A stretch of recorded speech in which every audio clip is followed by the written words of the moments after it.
درود بر شما. احتمالا شما هم این کارزار درخواست تصویب سربازی برای دختران رو دیدید.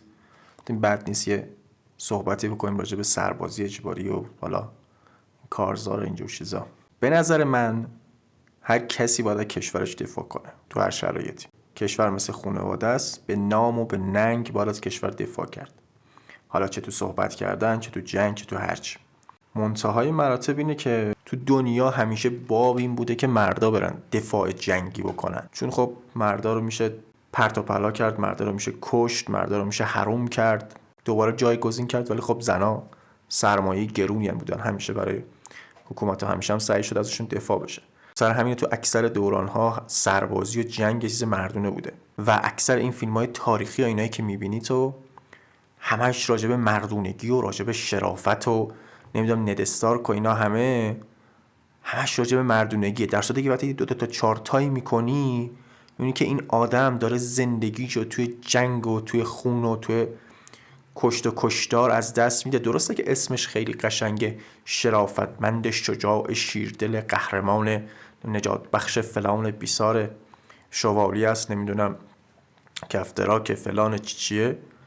ولی وقتی نگاه میکنیم این طرف داره زندگیشو نابود میکنه، میجنگه که چی؟ که یه زن و اینا تو خونه بخوابن اینا راحت باشن. و خب حالا این خیلی وقتا قابل درک نیست. شما ببینید الان تو همین کشور خودمون که مثلا قرن 21 ما داریم 2 سال میریم سربازی. این جوان 18 سالش میشه، سال اول تونست بره دانشگاه، حالا استرس سربازی هست، استرس قبول نشدن دانشگاه خوب و کار پیدا نکردن و همه اینا رو هم دیگه است. حالا خودتون فرض کنید چند نفر قبول میشن، چند نفر نمیشن. نشه باید بره دانشگاه، حالا قبول نشه باید بره، حالا استرس سربازی هست، استرس کار هست، استرس این که دانشگاه که میخوای بری نری فلان، همه این استرابا هست. بعد تو باید همه اینا رو تحمل کنی تا بری کنکور بدی. اگه نشدی باید بری سربازی. حالا سربازی کجا بیفتی، تو کدام ارگان بیفتی، ارتش باشی، سپاه باشی، نیروی انتظامی باشی، کدام شهر باشی، شهر خودتون باشی، یه شهر دور باشی. حالا مثل من مثلا بری یه شهری که 10 ساعت اونورتره، مثلا خیلی های دیگه بری یه جایی که مثلا 12 13 ساعت اونورتره، 20 ساعت اونورتره و این خیلی رو اعصابه. حالا مثلا مخصوصا واسه اونایی که بعد از دانشگاهشون دارن میان، حالا اونایی که مثلا 18 سالگی یعنی یکم تو غرورن، یکم تو جون، خیلی براشون راحت تر باشه. طرف میره دانشگاه بعد میخواد بره سربازی، تو غرور جوونیشه، تو اوج اینه که آره من رفتم دانشگاه فلان کردم، در صورتی که حالا دانشگاه اونقدر نظر من چیز مهمی نیست. بعد یه دفعه باید بره سربازی، در صورتی که همون تایمی که این داره میره سربازی هم سن و سالای دخترش دارن پیشرفت میکنن، دارن میرن کارهای خوبو میگیرن، دارن میرن جاهای خوبو میگیرن و این باید بره سربازی. 2 سال بره سربازی، بیاد دوباره از صفر شروع کنه. دانشگاهش یادش رفته، کارش یادش رفته، زندگیش تازه دوباره از صفر شروع کنه. حالا من میخوام برم دنبال کار یا میخوام برم دنبال ادامه تحصیل، چیکار کنم؟ بعد توی همین 2 سال اون دختره ازش پیشرفت کرده. حالا بعد میگن چرا این پسر ازدواج نمیکنه؟ بعد شما میاید سربازی رو با خودش مقایسه میکنید، با هیچ چیز دیگه مقایسه نمیکنید، سربازی رو با خود سربازی مقایسه میکنید، تحلیلش میکنید که ببینید این سربازی به چه دردی میخوره. اصلا سربازی هدفش چیه؟ که شما برید یه مرد جنگی بشید که توی یه شرایط خاصی بود کشور دفاع کنید. نظامی های ما مرد جنگی نیستن. ما تو سربازی بودیم، افسرامون میگفت، خود افسرامون میگفتن یک گروهبان آمریکایی از سرهنگای ما نظامیگریش بیشتره، فهم نظامیش بیشتره، درک نظامیش بیشتره. حالا کاری به نمیدونم سلاح‌های جنگی و نمیدونم خیلی استراتژی و اینا اصلا نداریم که اونا چی دارن ما داریم، ما نداریم و اینا نداریم. مثلا که اونا حالا مثلا ناو دارن، ما میایم کشتی تجاری رو آسفالت میکنیم، به عنوان ناو قالب مردم میکنیم، مردم هم ارضا میشن. اصلا به اینا کاری نداریم. یک کسی که توی گروهبانه، توی یه ارتش خارجی، توی آمریکا، توی انگلیس، توی این کشورها که ارتشای خوبی دارن، مثلا همون آمریکا رو مثال بزنیم، فهم نظامیش، نظامیگریش، دانش نظامیش خیلی بیشتر از خیلی کسایی که تو حالا نظام ما هستن. حالا باید فرض کنید سرباز ما میخواد 2 سال بره نظامیگری یاد بگیره. حالا نظامیگری سرباز ما چیه؟ پوتینتو واکس بزن، لباس مرتب بپوش، موهاتو کوتاه کن. من اینا رو قبول دارم. بعد میرسه به اینجا که خیلی جالب میشه، پست بده. تو قرن 21 که همه جا دوربین و اینا هست، طرف جلوی توالت خونش دوربین میذاره، ما باید بریم، جوون ما باید پست بده. بعد کجا باید پست بده؟ بغل یه تانکر. بغل یه درخت. بعد فکرشون چیه؟ میگن نش تو باید یاد بگیری که اطاعت کنی. من یادم یه مدت ما رو توی محوطه رها می‌کردن و میگفتن برید این برگای سوزنی کاج جمع کنید. ما باید میرفتیم رو زمین دونه دونه اینا رو با دست جمع می‌کردیم که چی؟ که یاد بگیریم اطاعت کنیم. مسخره ترین کار ممکن بود. من نمیدونم الان کدوم سرباز یاد گرفته اطاعت کنه. حالا قبول دارم یه سری مغزشون خورد میشه، مغزشون کوچیک میشه و فقط دنبال اطاعت کردن میرن. ولی واقعا این سربازی نتیجهش چیه؟ کدوم سربازی که الان اومده از سربازی بیرون نظامیگری بلده؟ فردا اگه جنگ بشه به درد این مملکت میخوره؟ هیچ کدوم. یعنی سربازای میان بیرون شاید درجه ها رو هم یادشون نباشه. منی که زیاد مثلا تو سربازی از اسلحه استفاده کردم، 2 بار استفاده کردم. یه بار میدان تیری که آموزشیمون بود، یه بارم دوباره اون موقع از این کلاشای پلاستیکی آورده بودن داشتیم استفاده می‌کردیم. بعد حالا ما باید بریم 2 سال عمرمون رو تلف کنیم به خاطر توهم یه سری آدما. یه کشور به نیرو احتیاج داره. بعد جالبیش اینه، حالا اینا رو منی دارم میزنم که موافق سربازی ام. من میگم همه مردا باید برن سربازی، هر کی نمیخواد برن باید مالیات بده. مالیاتش خیلی ساده بده، خیلی هم ساده. نظر من باید اختیاری باشه، هر کی میره اوکی، خیلی هم عالی، هر کی نمیره باید مالیات بده. بعد حالا ما اومدیم در مقابل آدمای تک سلولی قرار گرفتیم که اومدن این کارزار رو قرار دادن. حالا فقط ببینید چی نوشتن، من براتون میخونمش. نوشته جناب آقای محمد باقر قالیباف، رئیس محترم مجلس شورای اسلامی ایران: با سلام. با توجه به اینکه دختران نیز مانند پسران در این سرزمین زندگی می‌کنند و عادلانه است که همانند اکثر کشورهای جهان دختران نیز هم مانند پسران 2 سال از عمر گرانبهایشان را صرف خدمت به ایران عزیزمان کنند. اولا که دخترها مانند پسرها تو این سرزمین زندگی نمی‌کنند. اصلا ایرانی که دخترها توش زندگی میکنن با ایرانی که پسرها توش زندگی میکنن متفاوته. نه تنها ایران، جهانی که دخترها توش زندگی میکنن با جهانی که پسرها توش زندگی میکنن کاملا متفاوته. یه دختر حالا بیماری داشته، حالا هر چی بوده، زدن کشتنش، یه انقلاب به وجود اومده. بعد یه پسر رو ازش دزدی کردن، هیچی. 2 تا شبکه گفت همین چند وقت پیش بود سربازا کشته شده بودن. کی گفت؟ کی راجبشون حرف زد؟ این همه سرباز هر سال خودکشی میکنه، کی راجبشون میگه؟ سربازای مرزی میمیرن، کی راجبشون حرف میزنه؟ هیچکس. کاری به سربازا ندارم. خود پسرای عادی و پسرای معمولی، توی که الان 25 سالته، 30 سالته، با همسن دخترت اصلا برابر نیستی. نه جامعه دیدگاهش به تو یکسانه، نه خانواده دیدگاهش به تو یکسانه، نه خودت اون دختر به تو اونجوری نگاه میکنه که به بقیه دخترها نگاه میکنه. تو ویدیوهای قبلی هم گفتم تو پسری، تو مردی فقط به خاطر اینکه فراهم میکنی. اگه چیزی رو فراهم نکنی برای جامعه هیچ ارزشی نداری.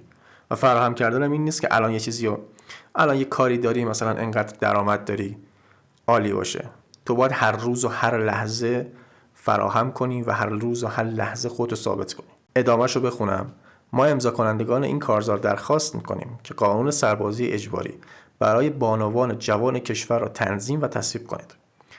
قانونی همانند جذب سرباز به صورت امریه که طبق آن نهادهای این سرزمین مانند شرکت‌های دانش بنیان بتوانند از توانایی بانوان جوان که کشور هزینه‌های بسیاری برای تحصیل و ارتقای دانش آنها متحمل شده در جهت پیشبرد کارهای ایران عزیزمان استفاده کنند. خیلی جالبه. بعد اینم با بولد نوشته. من موندم این واقعا یه پسر احمق بوده یا نه از همین فمینیستا بودن فقط می‌خواستن بقیه پسرا رو خر کنن. آخه احمق، تو همین الانش یه سری پسرها حالا میان، حالا یا شانس دارن یا آشنا دارن یا تلاششون رو میکنن، یه امریه‌ای میگیرن که سربازی نرن یا سربازی کمتر برن. بعد دخترها رو بیارن، همه این امریه‌ها رو یه راست بدن به دخترها. بعد همه یه پسرها باید بیان برن سربازی. واقعا خیلی خوب فکر کردید، دستتون درد نکنه. لازم به ذکر است که این گونه بانوان که امکان خدمت به صورت نظامی را ندارند می توانند همانند یک کارمند ساده فقط دانش و مهارت کسب کردهشان را به مدت 2 سال برای ارتقاء سازمان و نهایتاً پیشرفت ایران عزیز صرف کنند. سوال من این است که اگر قرار است که دختران مانند پسران به کار گرفته نشوند، پس برای چه آنها را به دانشگاه می‌فرستیم؟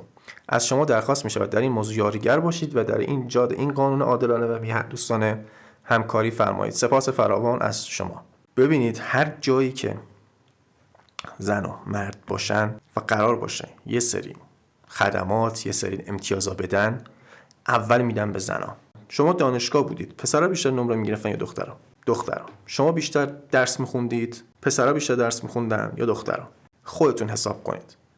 بعد انتظار دارید دخترها بیان سربازی، اگه توانایی ندارن، خیلی جالبه برام نوشته اگه توانایی ندارن، معلومه همشون میارن، اگه تازه این تصویب بشه همشون رو میارن، میگن همشون توانایی ندارن، همه اون پستایی که شما کارمندی انجام میدادید دیگه میرفتید تو ستاد و اینا خدمت میکردید از شما میگیرن، شما همتون برید پست برید زیر آفتاب، دخترها برن پشت میز بشینن. دقیقاً مثل همه شغلای دیگه‌ای که الان بیرون از به غیر از سربازی وجود داره. شما تو هر سازمانی میرید ساده ترین کار رو به دختر میدن، ساده ترین کارداری حقوق تو رو داره میگیره، 20 ساله داره بازنشسته میشه، هر موقع دلش بخواد میتونه بره حامله بشه، 9 ماه بهش مرخصی میدن، نمیدونم بچه دار بشه، ساعت شیر داره، میتونه 1 ساعت دیرتر بیاره 1 ساعت زودتر بره، بچه مدرسه‌ای داشته باشه، باز همین جور تا یه چیزی بشه میتونه بگه من با شوهرم فلان ول میکنه میره. ولی شما 1 ساعت میخوای مرخصی بگیری با 10 بار دعوا کنی. دیدگاه جامعه به شما به عنوان یک مرد و به یک زن یکسان نیست. سعی نکنید خودتونو و بقیه زنها رو توی یک شرایط یکسان قرار بدید، چون شما این که ضرر میکنید. چرا قدیم باشگاه‌های مردونه بوده، منز کلاب بوده؟ چرا یه سری جاها بوده که فقط مردونه بوده؟ چون مردم فقط با هم ارتباط داشتن، میتونستن از هم یاد بگیرن، خیلی کارا رو انجام بدن. چرا زنها همش میخوان بیان اینجاها؟ چون میدونن که اگه بیان اینجا خودشون میتونن خیلی ساده بدون اینکه هیچ کاری بکنن، فقط با حضورشون بدون اینکه کاری بکنن میتونن امتیازهای مردا رو بگیرن. شما ببینید الان مثلا میخوان بازی کنن تو ایران، بلند شدن یه داور زن آوردن، داور زن گذاشتن کجا؟ VAR. یعنی ساده ترین داور VAR. شاید 2 تا خطا بشه که به VAR نیاز داشته باشه، این بقیه‌اش کلا نشسته داره نگاه میکنه. با یه داور مرد واسه کنار زمین، یه سر داره از اینور میدوی اونور، از اونور داره میدوی اینور، حقوق جفتشون هم یکسانه. تهش هم که بازی تموم بشه میگن وای این بازی داورش زن بود فلان بود. بدترین اشتباه شما به عنوان یه مرد اینه که خودتونو تو یک شرایط یکسان، بازم اینو تکرار میکنم، بدترین اشتباه شما به عنوان یه مرد اینه که خودتونو با یک زن بخواید تو یک شرایط یکسان قرار بدید. سربازی اجباری گذاشتن برای زنان همین اشتباهه، به همین سادگی. تا زمانی که زنها حق رأی دارن سربازی اجباری برای زنها احمقانه است. چون اگه اونا بیان عملاً همین چند نفری هم هستن که حالا تو سربازی هستن، یه سری حالا میرن سربازی، یه سری میرن فقط پست میدن، یه سری ها میرن یه شغل حالا اداری هم دارن و پست میدن، همین هم حذف میشه. فقط همتون باید برید پست بدید زیر آفتاب. قانون سربازی میخواید تصویب کنید، باید اینجوری تصویب کنید مردا برن سربازی، اونم اختیاری، هر کیم نخواست بره آقا انقدر مالیات بده، 5% بیشتر مالیات بده، 2% بیشتر مالیات بده. نیازی نیست اصلا کار خاصی بکنید. از اون 5% 2% مالیات بیشترش هم نه اینکه بره خرج چیز خاصی بشه، اون 5% 2% مالیات بیشترم بیان به عنوان وام یا حالا تسهیلات بدن به اون کسایی که میرن سربازی. به همین سادگی. نه اینکه زنا رو بیارید سربازی.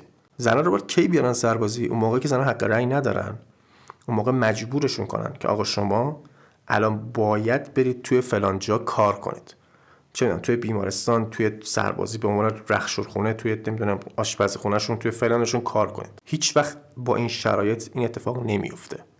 اگه اینا رو بیارن، اینا میرن پشت میز میشینن، تهش 2 تا عکس با لباس نظامی میندازن، مثل خیلی از کشورهای دیگه. مگه الان اسرائیل سربازی برای زنا داره؟ زناشون میجنگن؟ نه. ببینید فیلماش هست دیگه، تو این چند وقته که همش جنگ و اینا بوده اونجا همش مشخص ببینیم زناشون میجنگن یا نه. این چند تاشون جنگیدن. اینو یاد بگیرید، باش کنار بیاید. به عنوان یه مرد، حالا نمیدونم وظیفه کلمه خوبیه بگم، سرنوشت چی بگم، رو دوشتونه آقا، تو پاچتونه که بجنگید، که دفاع کنید، که همیشه از شما انتظار داشته باشن و کارهای سخت بکنید. اگه میخواد کارهای راحت بکنید باید پولدار باشید. به همین سادگی. لایک و سابسکرایب یادتون نره، نظراتتون رو حتما کامنت کنید. دوست دارم با نظراتتون آشنا بشم و اینکه تا ویدیوهای دیگه بدرود. الان دقیقاً 2 روز از وقتی که من این ویدیو رو ضبط کردم میگذره و اتفاقات جالبی افتاده. کارزار حذف شده و زنها دقیقاً همون رفتاری رو کردن که ما انتظارشو داشتیم. هرچند ما میدونستیم که این کارزار هیچ وقت به نتیجه نمیرسه، باهاش هم مخالف بودیم، چون میدونستیم قراره حتی اگه به نتیجه هم برسه قراره امتیازایی به زنها داده بشه که وضعیت سربازی پسرها از اینم بدتر بشه. اما زنها دقیقاً همون رفتاری کردن که ما فکرشو می‌کردیم. یه سریاشون دوباره اومدن به ما انگ زدن که شما غیرت ندارید، شما فلانید. یک سریاشون اومدن گفتن که مگه همه مشکلات فقط سربازی پسراست، پس اقتصاد چی میشه؟ دقیقاً همون جمله‌ای که ما بهشون تو زن زندگی آزادی میگفتیم. گفتیم بابا همه چیز که حجاب نیست، حجاب باید درسته، حجاب باید آزاد باشه، اختیاری باشه، ولی خب اقتصاد هم باید باشه. اینا همه باید با هم درست شن. اگه حجاب فقط درست شه، بقیه چیزها رو اینا نابود میکنن. یه حجابو بهتون میدن، خفتون میکنن، برای یه مدت همه چی نابود میشه. و دقیقاً هم همین اتفاق افتاد. الان حجاب آزاده و همه چیز نابود شده. دلار شده 100,000 تومان. و دقیقاً اینا حرف ما رو دارن به خودمون میزنن که مگه سربازی همه چیزه، پس حجاب چی؟ پس چرا غیرت ندارید؟ اون تستوسترونی که به ما میگفتن پسر نباید تستوسترون داشته باشه، پسر باید لاک بزنه و تیتیش مامانی باشه و عروسک بازی کنه، الان میان میگن نه تستوسترونتون کو، پس چرا نمیخواد از ما دفاع کنید؟ چرا غیرت ندارید؟ بشناسیدشون. زنها هیچ وقت به شما اهمیت ندادن، هیچ وقت هم به شما اهمیت نخواهند داد.